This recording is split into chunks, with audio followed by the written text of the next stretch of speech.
college with a Bachelor of Arts degree in Communication Arts. Along with a number of other eligible students, he wrote and presented a speech to the commencement committee. Clayton was selected by the committee to present his speech today. Please join me in welcoming Clayton Levy to the podium.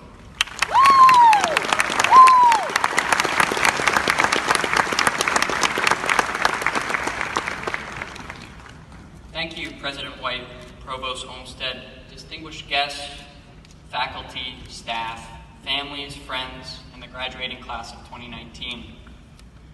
Well, today is the day. Today is the day that our parents have been hoping for, that our professors have been pushing us towards, that we ourselves have dreamed of, and probably for the last few weeks secretly dreaded. Because it means that our undergrad is done and we have to become grown-ups. Over our life so far, we've looked up to grown-ups for guidance, for safety, for clarity. But something that every undergrad comes to realize sooner or later is that the term grown-up has no more truth to it than the Salisbury weather forecast.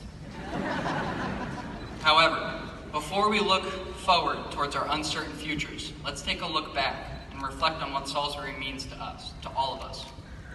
The problem with doing that, though, is that Salisbury University means drastically different things for different people. And with around 2,000 students graduating from SU every year, that's 2,000 possible meanings that it can have for its graduates. So instead, let me start with a short personal story. It was my junior year, Thanksgiving break. I was back home in Jersey. I accidentally slipped up and expressed how excited I was to get back home to SU and finish the semester off strong. My mother's eyes grew wide, and I realized that this was the first time I had called anywhere other than my hometown home before. Salisbury had, unbeknownst to even me, become my home. Besides breaking my mother's heart a tiny bit that day, I realized that this was a new chapter in my life. And like it or not, it's a new chapter in our lives. Without even recognizing it, we have become the grown-ups that we once looked up to. And metaphorically, we've spread our wings and we've left the nest. Whether it was our very first semester away when we called Salisbury home, or if we only just realized it, it has become a reality for many of us. And while some of us will be flying back to the nest for some stability right after graduation, thank you, Mom and Dad.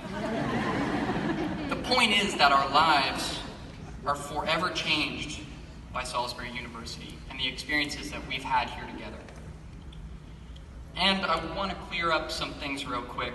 Number one, we are still going to call it Gull's Nest. Number two, we're still going to call it TETC. And number three, what was wrong with GUC? Why is it now GSU? These are contentious topics for this class. We don't like when people go around our home changing things. Now, none of this is to speak badly on the administration, but rather it speaks to a more poignant idea. People are uncomfortable with change in their most comfortable environments. For some of us, maybe Salisbury was just the school we were attending to get a degree. For others of us, we want nothing more than to leave this place faster than the legal limit or stoplights will allow on 13 or 15. And yet for many of us, Salisbury University has become either a home away from home or just our home altogether. We are passionate about Salisbury and the way of life we've become accustomed to. So much so that we get upset when the names of buildings change. Realistically, we've probably got bigger problems in our life than Conway Hall. But enough of harping on our past. Let's look forward. In this audience today, we've had future doctors, nurses, and scientists who are going to do great work in their fields. There are future businesswomen and businessmen, future musicians and artists, future teachers, trainers, bosses, and employees. You name it, we've probably got it in this room. But even with as varied a future as this room has, with all of us sitting in it today, we all have at least one very important thing in common.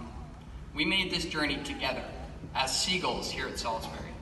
We experienced the GUC deer debacle, the rise and steady fall of Yik Yak, the legend of Fountain Girl and Corvette Guy, and the great flood of Red Square.